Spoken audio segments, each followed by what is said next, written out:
Essa imagem aqui é do rei Carlos II e ele tinha alguns problemas genéticos vindo da consanguinidade.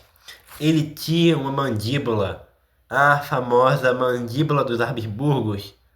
É, a mandíbula tinha uma deficiência maxilar, entendeu? Se vocês verem, na imagem não fica tão bem representado, mas eles tinham uma deficiência na mandíbula vindo da consanguinidade genética. Isso vem de gerações e gerações que tiveram problema genético, cruzamento entre parentes próximos.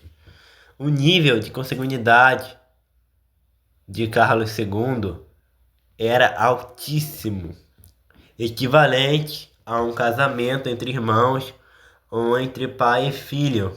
Após 16 gerações de casamentos consanguíneos entre parentes, durou até muito tempo, porque durou muito tempo a família Habsburgo, porque eles vinham de uma família com variedade genética. Então, até sumir aquela variedade genética ali, até a consanguinidade tornar a descendência impossível, demorou 16 gerações.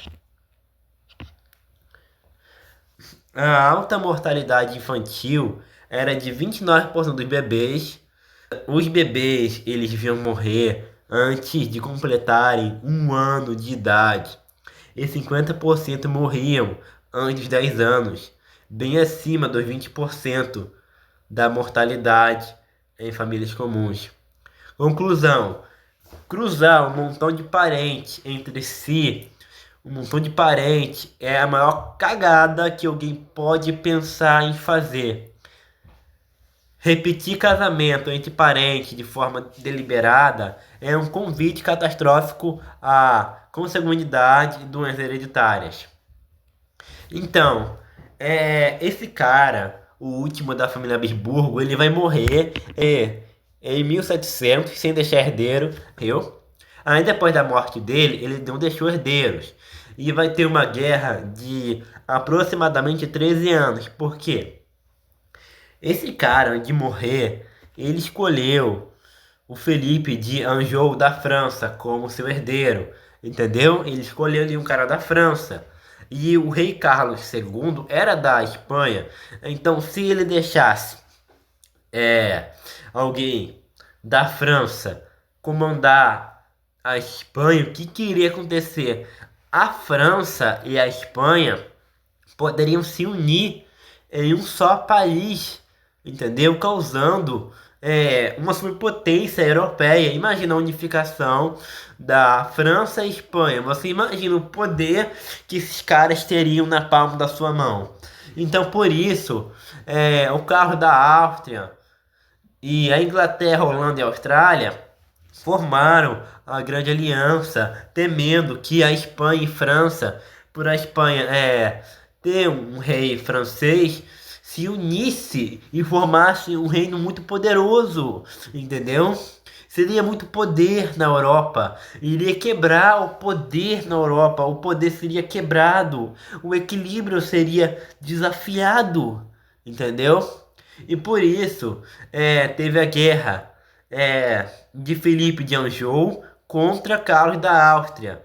Carlos da Áustria fez ali uma colisão de países para impedir que Carlos de Anjou subisse no poder, para que ele não tomasse o poder da Espanha e assim conseguisse muito poder em suas mãos.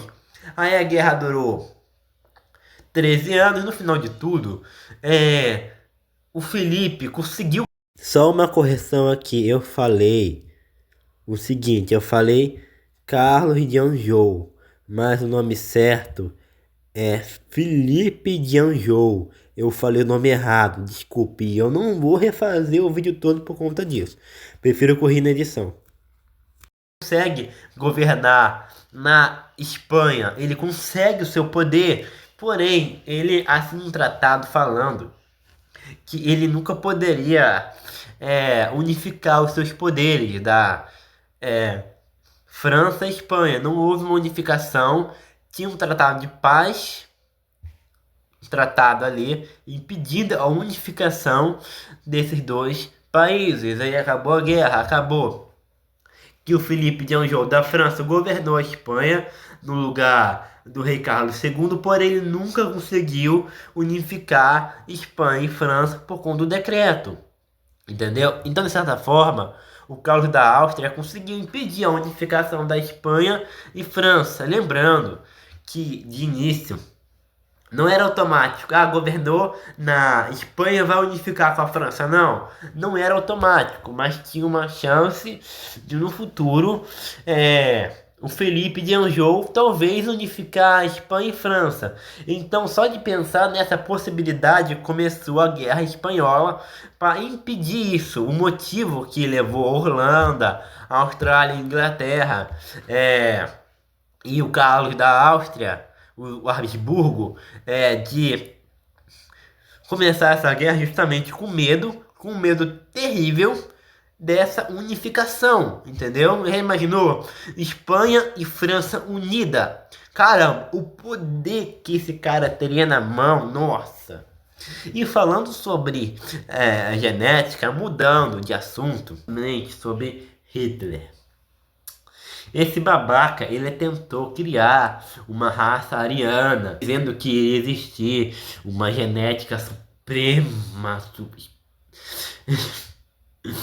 que existiria uma genética suprema. No entanto, o DNA mente para você. Você pode carregar ancestralidade africana, mesmo que não aparente. Hitler, ele era muito arrogante e criminoso, cara. Os genes dele, não se tem certeza se ele era puro. Com certeza não era. Entendeu?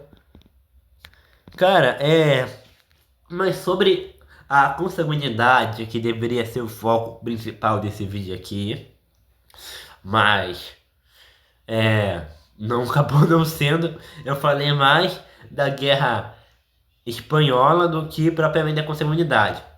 Então a ideia de que Adão e Eva, duas pessoas, poderiam criar uma população saudável é impossível. Eu acredito na Bíblia pela fé, não pela lógica, porque pela lógica não tem como duas pessoas povoar a Terra. Para você ter uma população saudável, você precisa de 50 a 500 pessoas para uma consanguinidade a curto prazo. E de 500 pessoas para uma variedade genética a longo prazo. Em 2007 foi estimado que para vertebrados, para ter ali uma população saudável, precisaria de muito mais do que isso. Eu coloquei um mínimo aqui. Precisaria o quê? De 4.200 indivíduos para vertebrados. Modelos mais extremos indicam necessidade de 23 mil pessoas, ou 40 mil, 44 mil pessoas para manter a genética ao longo de gerações. Em humanos, os nossos ancestrais nunca foram poucos. Eram 1.000, 10.000, nunca dois, entendeu? É isso que eu queria falar nesse vídeo aqui, pessoal. Deus abençoe sua vida. Lembrando que eu não sou ateu, tá?